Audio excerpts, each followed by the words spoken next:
മിശിഹായിൽ ഏറ്റവും പ്രിയപ്പെട്ട ബഹുമാനപ്പെട്ട വിചാരിച്ച പരിശീലനമുള്ള മറ്റു അച്ഛന്മാരെ, പ്രിയപ്പെട്ട മാതാപിതാക്കളെ, സമർപ്പിതരെ, ഏറ്റവും പ്രിയ കുട്ടികളെ,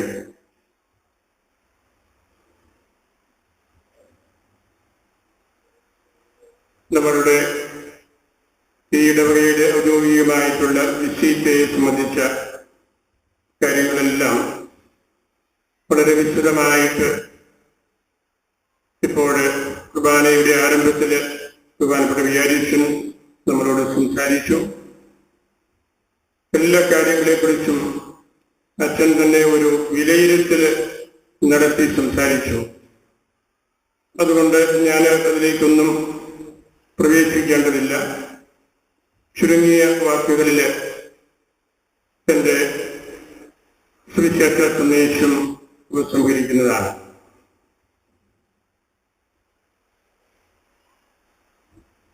ഇന്നത്തെ നമ്മളുടെ പരിശുദ്ധ വായനകളിലെല്ലാം ദൈവം നമ്മോട് പഠിപ്പിക്കുന്ന ഒരു കാര്യം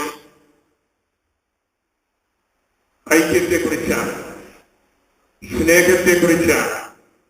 നമ്മളെല്ലാവരും ഒരുമയില്, പരസ്പര ഇഷ്ടത്തില് ഒരു വീട്ടിലെ അംഗങ്ങളെ പോലെ ജീവിക്കേണ്ടതിനെ കുറിച്ചാണ്.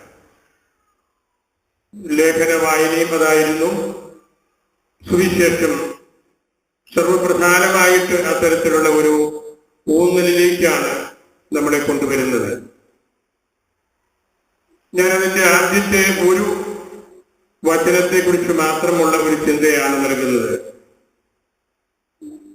അവരുടെ വചനം മൂലം തന്നെ വിശ്വസിക്കുന്നവർക്ക് വേണ്ടി കൂടി ഞാൻ പ്രാർത്ഥിക്കുന്നു. ഈശോയുടെ പുരോഹിത പ്രാർത്ഥന എന്നറിയപ്പെടുന്ന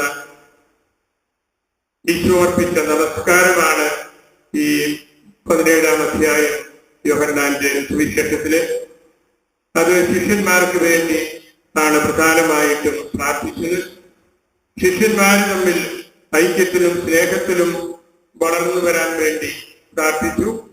ആ പ്രാർത്ഥനയുടെ മോഡലായിട്ട് പിതാവും പുത്രനും തമ്മിലുള്ള ഐക്യം എടുത്ത് കാണിക്കുകയാണ്. അതെല്ലാം കഴിഞ്ഞ് ആ സുവിശേഷത്തിന്റെ ആ അധ്യായത്തിന്റെ 2-ാം ഭാഗത്ത് നമ്മളിപ്പോൾ വായിച്ചു കേട്ട തിരുവചനം, അവരുടെ വചനം മൂലം തന്നിൽ വിശ്വസിക്കുന്നവർക്ക് വേണ്ടി കൂടെ ഞാൻ പ്രാർത്ഥിക്കുന്നു. അതായത് ശിഷ്യന്മാര് ലോകം മുഴുവനും പോയി ദൈവവചനം പ്രസംഗിച്ച് ആ വചനം കേട്ട് സഭയിലേക്ക് കടന്നു വരുന്ന എല്ലാവർക്കും വേണ്ടി, നമുക്ക് വേണ്ടി, ഇപ്പോൾ നമ്മൾ ഇവിടെ ആയിരിക്കുന്ന നമുക്ക് വേണ്ടി കൂടെ കർത്താവ് അത് മുൻകൂട്ടി കണ്ട് പ്രാർത്ഥിക്കുകയാണ്. വളരെ ഏറെ പ്രാധാന്യമുള്ള ഒരു തിരുവചനമാണ് അത്. അവരുടെ വചനം നിമിത്തം എന്നിൽ വിശ്വസിക്കുന്നവർക്ക് വേണ്ടി. നമ്മളുടെ വചന പ്രഘോഷണം മോശമായാല്, വഴിതെറ്റിപ്പോയാല്, വചനത്തെക്കുറിച്ചല്ലാണ്ട് മറ്റു കാര്യങ്ങൾ നമ്മൾ പറയുമ്പോൾ ഈശോ ആഗ്രഹിച്ച ഈ കാര്യം നടക്കാതെ പോവുകയാണ്.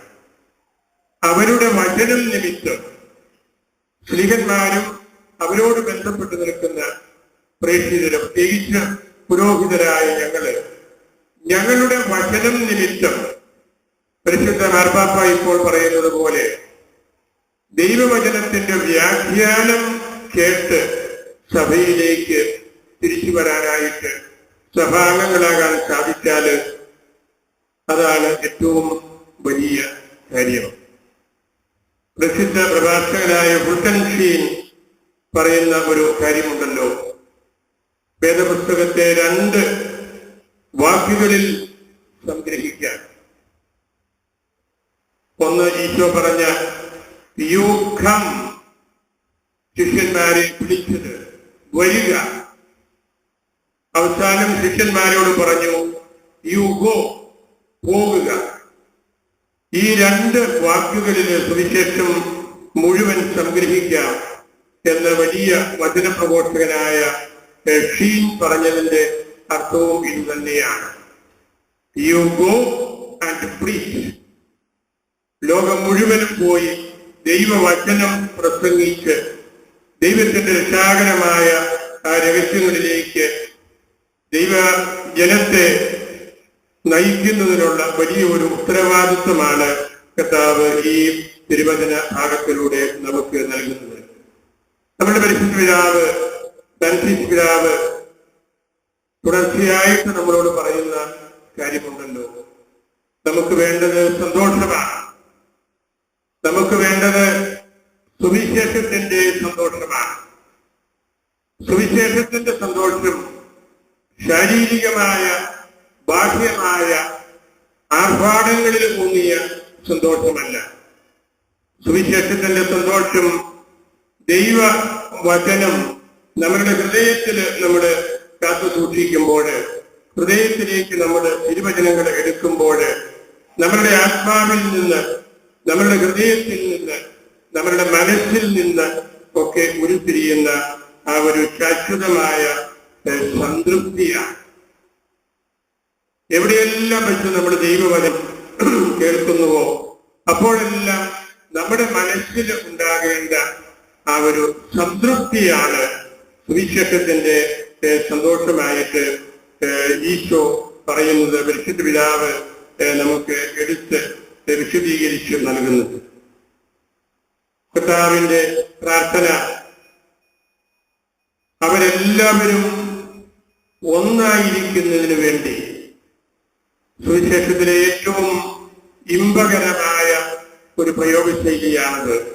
ഊനും സില്ല്, അവരെല്ലാവരും ഒന്നായിരിക്കുന്നതിന് വേണ്ടി.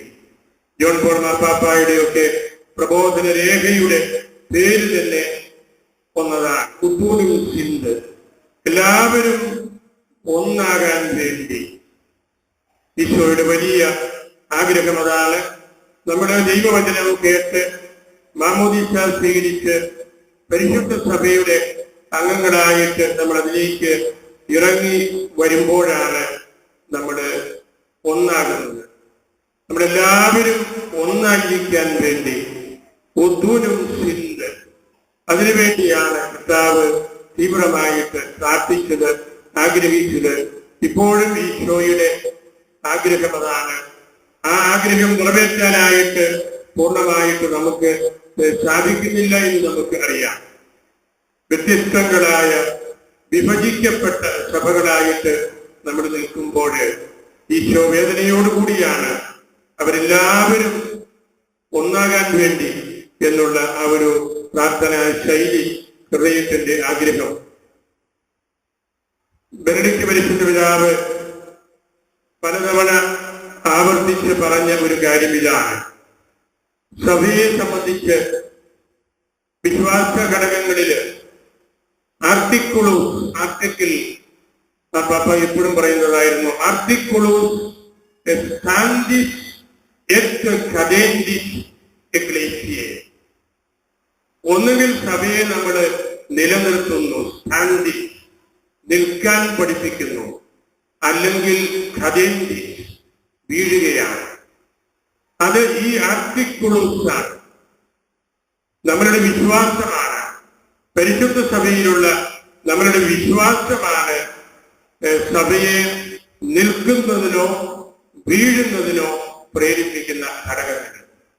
നമ്മുടെ വിശ്വാസത്തോട് നമുക്ക് കൂടുതലായിട്ടുള്ള ആർജവം സ്വീകരിച്ച് മനസ്സിലേക്ക് എടുക്കേണ്ട വലിയൊരു അവസരമായിട്ട് ഓരോ പരിശുദ്ധ കുർബാനയെയും നമ്മൾ കാണേണ്ടതായിട്ടുണ്ട്. പലപ്പോഴും സഭയെ സംബന്ധിച്ച് പിളർപ്പുകൾ ഉണ്ടാകുമ്പോൾ, പിരിവുകൾ ഉണ്ടാകുമ്പോൾ കഥേന്തി ആവുകയാണ്, വീണു പോവുകയാണ്, വ്യത്യസ്തങ്ങളായ വിശ്വാസങ്ങളിലേക്ക് വരികയാണ്.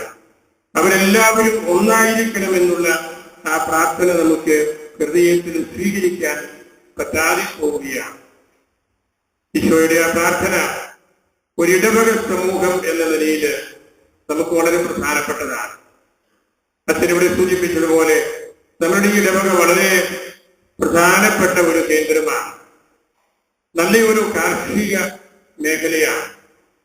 അധ്വാനശീലരായ ആളുകൾ ഒന്നിച്ച് താമസിക്കുന്ന പ്രദേശമാണ്. ഹൈന്ദവ സഹോദരങ്ങളും നമ്മളോട് തൊട്ടുരുമ്പി എല്ലാ കാര്യത്തിലും നമ്മുടെ കൂട്ടത്തിലുണ്ട്. അവരോട് നമുക്ക് മതമൈത്രിയിൽ മുമ്പോട്ട് പോകാനായിട്ട് സാധിക്കുന്നുണ്ട്. അത് ഈ ചെന്നാടിന്റെ വലിയൊരു സവിശേഷതയായിട്ട് ഞാൻ കാണുകയാണ്. വളരെ സമർത്ഥരായ പണ്ഡിതന്മാരായ വ്യക്തികൾക്ക് ജന്മം കൊടുത്ത പ്രദേശമാണിത്. ഗവൺമെന്റ് ചീഫ് സെക്രട്ടറി ആയിരുന്ന മാത്യു ഷാറിന്റെ കാര്യം മുതൽ അനേകം വ്യക്തികള് നമ്മളുടെ സർക്കാരും നമ്മുടെ രാജ്യവും ഒക്കെ ശ്രദ്ധിച്ച അനേകരെ ജനിപ്പിക്കാനായിട്ട് ചെന്നാടിന് കഴിഞ്ഞിട്ടുണ്ട്. വളരെ സമർത്ഥരായ വൈദികര് ഈ ഇടവകയിൽ നിന്നുണ്ട്. നമ്മുടെ രൂപതയ്ക്ക് വേണ്ടിയുള്ള 3 അച്ഛന്മാരുടെ കാര്യം വിചാരിച്ചും തന്നെ പറഞ്ഞല്ലോ. ഇന്നലെ അവരുടെ 3 പേരുടെയും വീട്ടിൽ പോകാനും അവരുടെ മാതാപിതാക്കളെ കാണാനും എനിക്ക് സാധിച്ചു.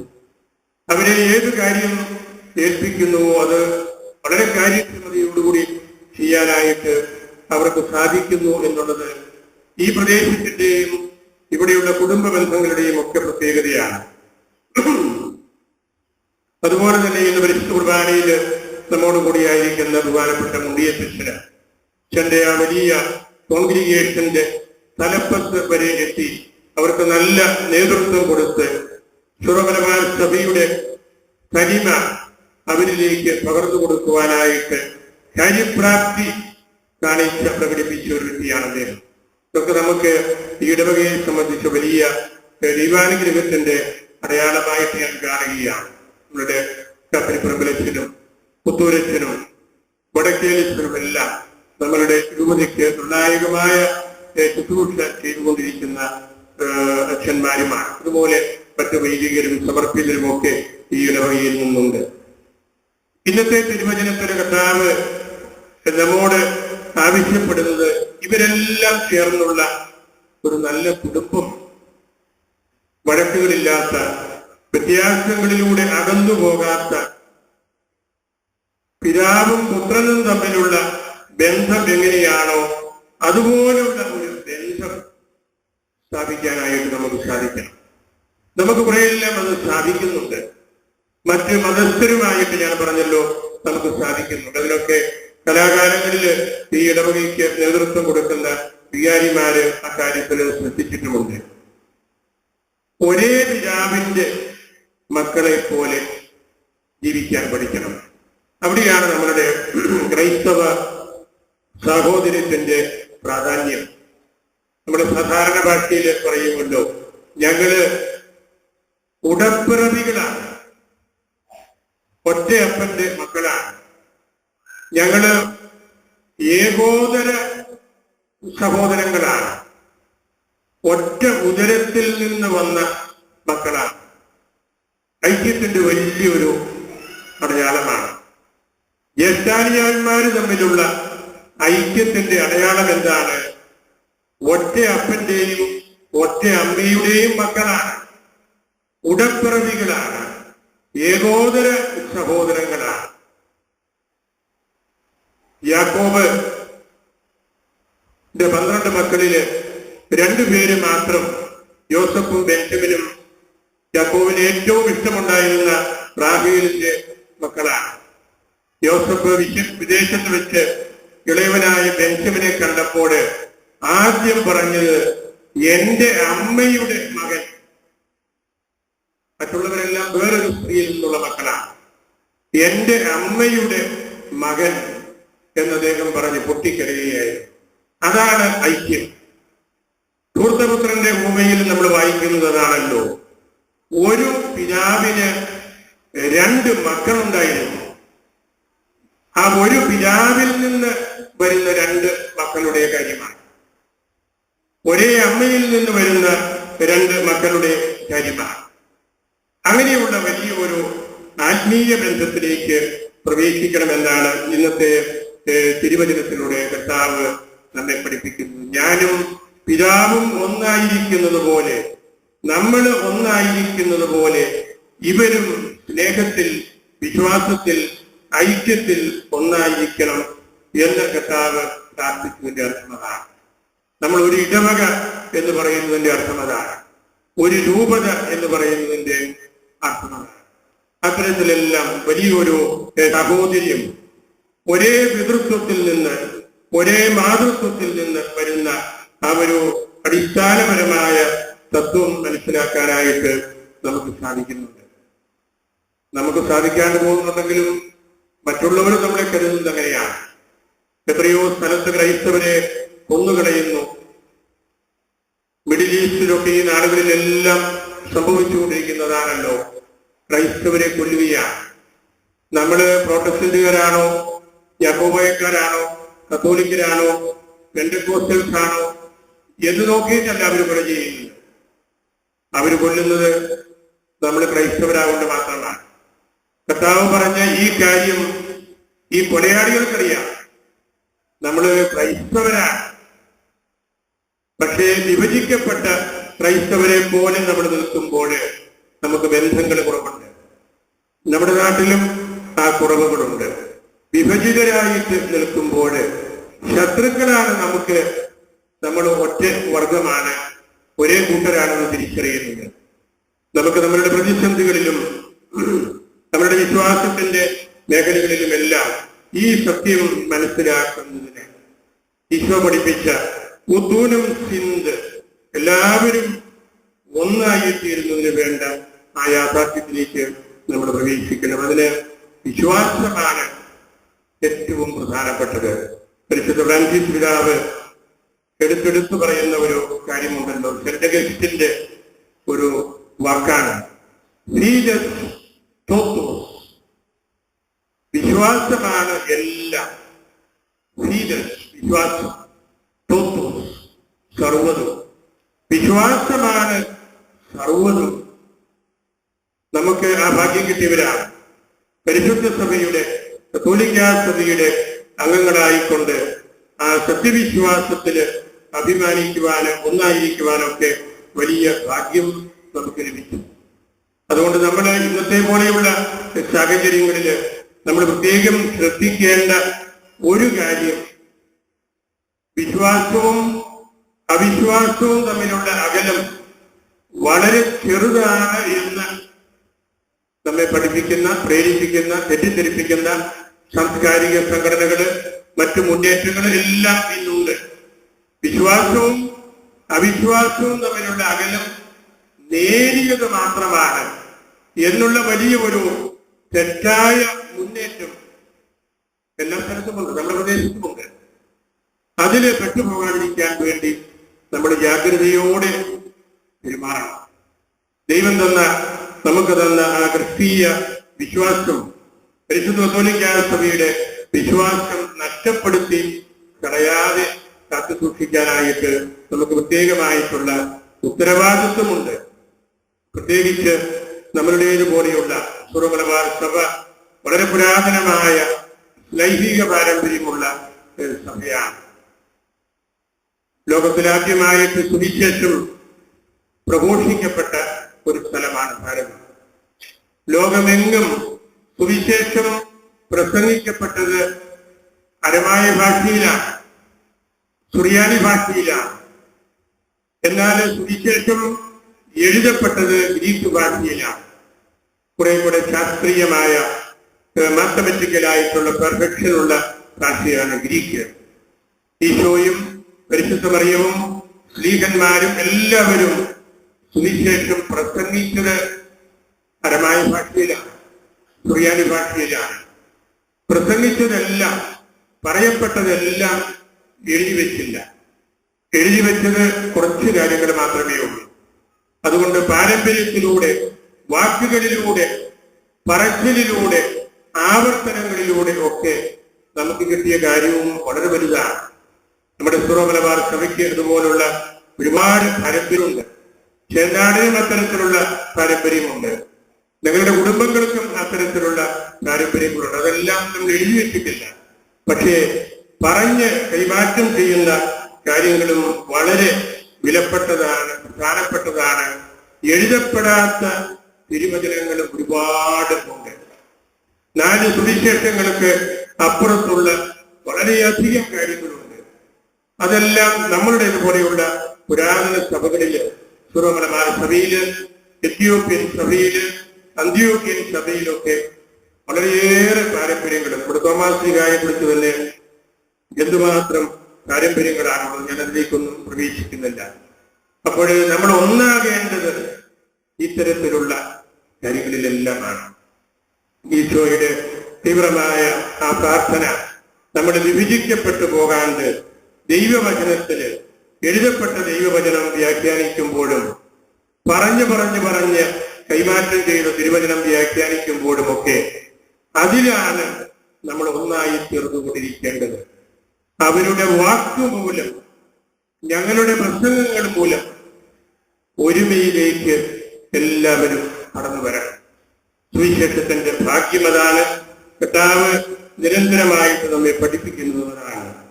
സുവിശേഷത്തിലെല്ലാം നമ്മൾ കണ്ടുമുട്ടുന്ന മനോഹരമായ ഒരു കാര്യം കൂടെ പറഞ്ഞ് ഞാൻ അവസാനിപ്പിക്കുകയാണ്. നമ്മൾ പ്രസംഗിക്കുമ്പോഴും ഈശോ ആഗ്രഹിക്കുന്നത് ആഴമായ ഒരു നിശബ്ദതയാണ്. ഏറ്റവും വലിയ ശബ്ദം നിശബ്ദതയാണെന്ന് ബെനഡിക്ട് പിതാവ് പറഞ്ഞിട്ടുണ്ട്. ഇന്ന് നിശബ്ദത കുറവാണ്. വലിയ ഒച്ചപ്പാടുകളുടെ നടുവിലാണ് നമ്മൾ ജീവിക്കുന്നത്. എവിടെയും കോലാഹലങ്ങളാണ്, എവിടെ ഇറങ്ങിയാലും ഗാനമേളങ്ങളാണ്, ചെണ്ടമേളങ്ങളാണ്, മാർക്കറ്റ് പോലെയുള്ള സ്ഥലങ്ങളാണ്.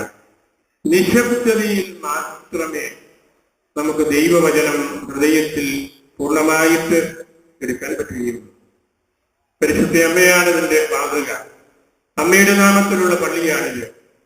അമ്മ കേട്ട തിരുവചനമെല്ലാം അമ്മ മനസ്സിൽ കാത്ത് സൂക്ഷിച്ച് ധ്യാനിച്ചു. അതാണ് ചെയ്യേണ്ടത്. നമ്മൾ കേൾക്കുന്ന തിരുവചനം പുത്തൂരും സിന്ധ് എല്ലാവരും ഒന്നാകണം എന്ന് ഈശോ പറഞ്ഞ ആ കാര്യം മനസ്സിൽ സ്വീകരിച്ച് മനസ്സിൽ വെച്ച് അതിനെക്കുറിച്ച് നമുക്ക് ധ്യാനിക്കണം. എങ്കിൽ മാത്രമേ നമ്മുടെ ഹൃദയത്തിന് ദൈവവചനം കുടികൊള്ളുകയുള്ളൂ. അല്ലെങ്കിൽ കുടിയിറക്കപ്പെട്ടവരെ പോലെ കേട്ട് നമ്മൾ മറന്നു പോവുകയാണ്.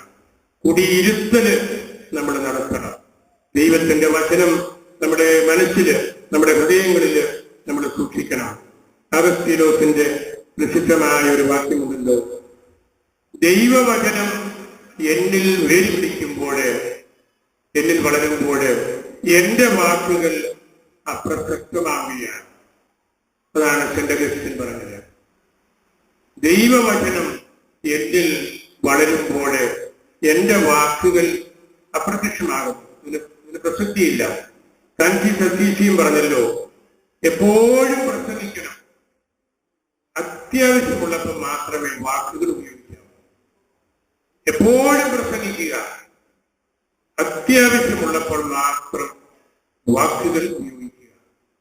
അഗസ്റ്റിൻ പറഞ്ഞതാണ്, ദൈവവചനം ഞാൻ വായിച്ച് പഠിച്ച് ധ്യാനിക്കുമ്പോൾ എന്റെ വാക്കുകൾ ഞാൻ കുറയ്ക്കും. എന്റെ വാക്കുകൾക്ക് പ്രസക്തിയില്ല. ഞാൻ പറയുന്നത് ദൈവവചനമായിരിക്കണം, ഞാൻ ജീവിക്കുന്നത് ദൈവവചനമായിരിക്കണം.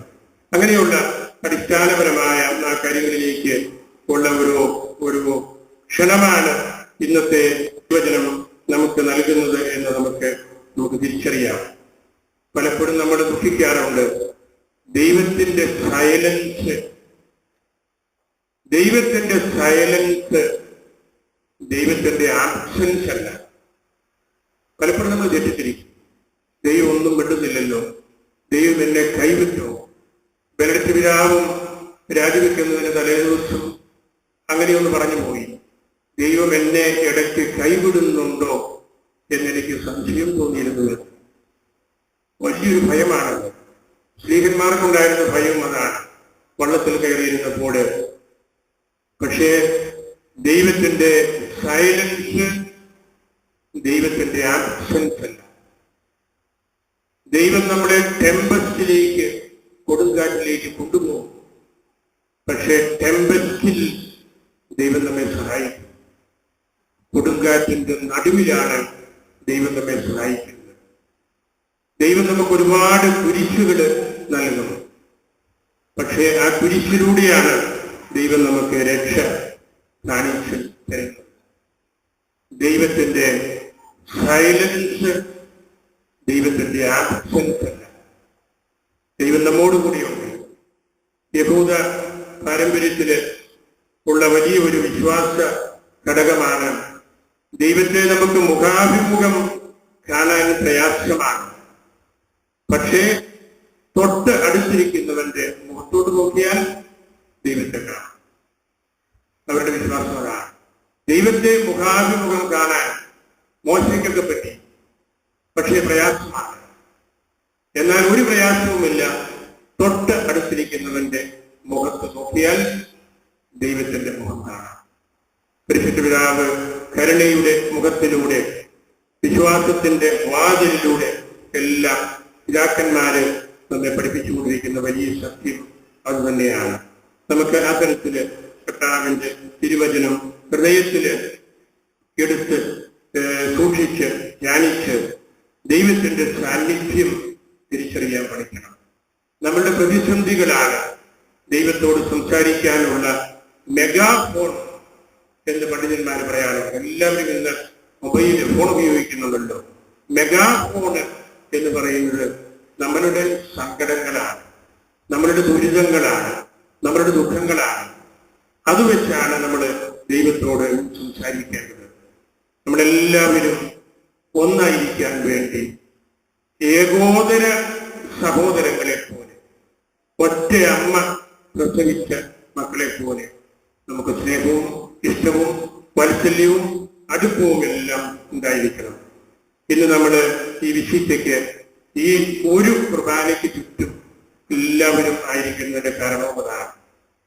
ആദിമസഭയിലെ വലിയൊരു ആപ്തവാക്യമായിരുന്നു one altar, one eucharist, one faith, one priest. ഒരൊറ്റ ആൾക്കാര്, ഒരൊറ്റ കുർബാന, ഒരൊറ്റ സത്യവിശ്വാസം, ഒരൊറ്റ അച്ഛൻ. അതായിരുന്നു നമ്മുടെ ആപ്തവാക്യം. എല്ലാവരും ഒരേ കുർബാനയ്ക്ക് വരുന്നു. പിന്നീട് നമുക്ക് പ്രായോഗികമായിട്ടൊരു ബുദ്ധിമുട്ടാണ്. വിശീഷയ്ക്ക് ഒരു കുർബാന മതി എന്ന് ഞാൻ നിർബന്ധമായിട്ട് വിചാരിച്ചന്മാരോട് പറയുന്നത് ആദിമസഭയുടെ ആ തത്വം ഒന്നുകൂടെ പറ്റുന്നിടത്തോളം നമുക്ക് പിടിച്ചു നിർത്താൻ വേണ്ടിയാണ്. One altar, one bishop, one faith, one Eucharist. അതാണ് വിശുദ്ധിയിൽ നമ്മൾ നടത്തുന്നത്.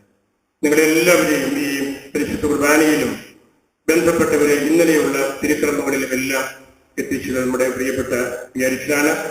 അച്ഛന്റെ വിലയിരുത്തൽ ആമുഖ വാക്കുകള് നല്ലൊരു മാതൃകയായിട്ട് എനിക്ക് തോന്നി. അച്ഛൻ ഇതിനു മുമ്പും ഇരുന്ന പള്ളികളിലെല്ലാം ഓരോ കാര്യത്തിന് ഞാൻ ചെന്നപ്പോഴൊക്കെ ഞാൻ മനസ്സിലാക്കിയിട്ടുള്ള ഒരു കാര്യമാണ്. ഞാൻ പറയാതെ തന്നെ നിങ്ങൾക്കറിയാം, നമ്മുടെ രൂപതയിലെ ഏറ്റവും നല്ല അച്ഛന്മാരിൽ ഒരാളാണ് നിങ്ങളുടെ വിചാരിക്കുക. നമ്മുടെ വീട്ടുകളിലെ അച്ഛന്റെ സാന്നിധ്യം, അച്ഛന്റെ പ്രാർത്ഥന, അച്ഛന്റെ ഉപവാസങ്ങള്, അച്ഛന്റെ ദൈവത്തോടുള്ള ബന്ധം, അച്ഛന് നിങ്ങളോടുള്ള ബന്ധം, യജമാനപരമായ കരുതല്, വിനയപൂർവമുള്ള ലാളിത്യമുള്ള ജീവിതം എല്ലാം സുവിശേഷത്തിന്റെ മുഖമാണ്, സുവിശേഷത്തിന്റെ സന്തോഷമാണ്, ദൈവത്തിന്റെ കരുണയുടെ മുഖമാണ്. നിങ്ങളുടെ മുതിർന്നവരും കുട്ടികളും സ്ത്രീകളും യുവതികളും യുവാക്കന്മാരും സമർപ്പിതരുമെല്ലാം അച്ഛനെ ഒരുപോലെ കാണാനായിട്ട് നിങ്ങൾക്ക് സാധിക്കുന്നു എന്നുള്ളതാണ് അതിൻ്റെയൊക്കെ അടിസ്ഥാനപരമായ കാര്യം. അങ്ങനെ നല്ല രീതിയിൽ ഈ ഇടവക ഇനിയും വളർന്ന് വലുതാകട്ടെ. ഏറ്റവും പ്രധാനപ്പെട്ട കാര്യം വിശ്വാസമാണ്, കുടുംബങ്ങളിലെ ഐക്യമാണ്, ഭാര്യയും ഭർത്താവും തമ്മിലുള്ള സ്നേഹമാണ്. മാർപ്പാപ്പ അവസാനം എഴുതിയ ശാക്രിക ലേഖനത്തിൽ പറഞ്ഞിരിക്കുന്നത് എന്താണ്? ഭാര്യയും ഭർത്താവും മുഖത്തോട് മുഖം, കണ്ണിലോട് കണ്ണ് നോക്കിയിരിക്കണം. വലിയ പ്രേമകഥ പറയുന്ന പോലെയാണ് മാർപ്പാപ്പ സംസാരിക്കുന്നത്. മുഖത്തോട് മുഖം നോക്കാത്ത, കണ്ണിലോട്ട് നോക്കാത്ത ഭാര്യയും ഭർത്താവും ഉണ്ട്. അതെല്ലാം തിരുത്തിക്കളഞ്ഞ് മുഖത്തോട് മുഖം നോക്കുന്ന ഭാര്യ ഭർത്താക്കന്മാര്, കണ്ണിൽ നോക്കിയിരുന്ന് ദൈവത്തെ സ്തുതിക്കുന്ന ഭാര്യയും ഭർത്താവും, മക്കളോട് കൂട്ടത്തിലിരുന്ന് കുടുംബത്തിന്റെ ചരിത്രം പറയുന്ന മാതാപിതാക്കള്, അങ്ങനെയുള്ള കുടുംബങ്ങള് മാർപ്പാപ്പ പറയുന്നതാണ്. മാർപ്പാപ്പ വലിയ കാൽസിഡോൺ കൗൺസിലിലെ ഡോക്മ കൊണ്ടുവന്ന് തർക്ക വിഷയമാക്കി ഒരു തർക്കം കൂടി ഉണ്ടാകുകയല്ല. മാർപ്പാപ്പായുടെ തിയോളജി സാധാരണ ഭാഷയിൽ ഞാൻ പറഞ്ഞാൽ പറയും അടുക്കള തിയോളജിയാണ്, കിച്ചൺ തിയോളജിയാണ്. കൊച്ചു കൊച്ചു കാര്യം, വീട്ടിനകത്ത് അടുക്കളയിൽ നിൽക്കുന്ന അമ്മ ചാച്ചനോട് ചോദിക്കും എന്താണ് ഉണ്ടാക്കേണ്ടത്, ഇന്ന സാധനം വേണോ, നാലുമണിക്ക് എന്താ വേണ്ടത്, നമ്മുടെ കുട്ടികൾക്ക് എന്താ കൊടുക്കേണ്ടത്, അല്ലെങ്കിൽ അരി തീർന്നു, മുളക് തീർന്നു. അതാണ് കിച്ചൺ തിയോളജി. അതാണ് കൊച്ചു കൊച്ചു കാര്യം. മുഖത്തോട്ട് നോക്കിയിരിക്കണം, എല്ലാവരും തമ്മിൽ സംസാരിക്കണം, അയൽപക്ക ബന്ധം വേണം. അപ്പനും അമ്മയും മക്കളും തമ്മിലുള്ള ബന്ധം മാത്രം പോരാ, ചേട്ടാനിമാരും തമ്മിലുള്ള ബന്ധങ്ങളെല്ലാം. ഇവിടെ ഞാൻ വീട് സന്ദർശിക്കാൻ പോയപ്പോഴൊക്കെ കാപ്പനിപ്പുറത്തിലൊക്കെ ചെല്ലുമ്പോൾ അവരെല്ലാവരും ഇവിടെയുണ്ട്. അതാണ് മാർപ്പാപ്പ പറയുന്നത്, ചേട്ടാനിയന്മാരും അവരുടെ മക്കളും. നമ്മുടെ കുടുംബം അതാണല്ലോ, വെറുതെ അപ്പനും അമ്മയും മക്കളും മാത്രം അങ്ങനെ ഒതുങ്ങരുത്. ഇങ്ങനെ കുടുംബത്തെക്കുറിച്ച് വളരെ കൊച്ചു കൊച്ചു കൊച്ചു കാര്യങ്ങൾ പറഞ്ഞ് നമുക്ക് നഷ്ടപ്പെട്ട കാര്യങ്ങളെല്ലാം പിടിച്ചു തന്നുകൊണ്ടിരിക്കുകയാണ്. നമ്മുടെ രോഗിയിലെ കുടുംബങ്ങൾക്ക് നേതൃത്വം കൊടുത്തുകൊണ്ടിരുന്ന അച്ഛനും കൂടിയാണ് ഞങ്ങളുടെ വിചാരിച്ചത്. വർഷങ്ങളായിട്ട് അച്ഛന് ദൈവശാസ്ത്രത്തിൽ ഉപരിപഠനം കോട്ടയം മിഷനറിയിൽ MA ചെയ്ത ആളാണ്. അങ്ങനെ കുടുംബങ്ങളോട് അച്ഛന് വളരെ കരുതലും അടുപ്പവും ഉണ്ട്. അതെല്ലാം നമ്മുടെ ഇടവഴിക്ക് ഇതിന്റെ വളർച്ചയ്ക്ക് ഭാഗ്യപ്പെട്ട കാര്യങ്ങളാകട്ടെ എന്ന് ഞാൻ പറയുന്നു. ഞാൻ എന്റെ വാക്കുകൾ സ്വീകരിക്കുകയാണ്. നമുക്ക് സമയ പരിമിതി ഉള്ളത് കൊണ്ടും നിങ്ങളെല്ലാവരും ഇതുപോലെ സജീവമായിട്ട് ഈ ഇടവകയിൽ പ്രവർത്തിക്കുന്നു, ഈ കുർബാനയിൽ ഒന്നിക്കുന്നു, പള്ളി യോഗത്തിൽ നല്ല കമ്മിറ്റിക്കാരെ കിട്ടുന്നു, പള്ളിക്കാരന്മാരെ സമർത്ഥരായ ആളുകളാണ്. ഇതെല്ലാം ഈ ഇടവഴിക്ക് ദൈവം തന്ന അനുഗ്രഹമാണ്. നിങ്ങളെല്ലാവരെയും വിശിഷ്യ ബഹുമാനപ്പെട്ട വികാരിച്ചിനെ ഒരിക്കൽ കൂടി ഓർക്കുന്നു. എല്ലാവരെയും പരിശുദ്ധ അമ്മയ്ക്കും വിശുദ്ധ അൽഫോൻസ് അമ്മയ്ക്കും സമർപ്പിച്ച് എന്റെ വാക്കുകളെ സ്വീകരിക്കും.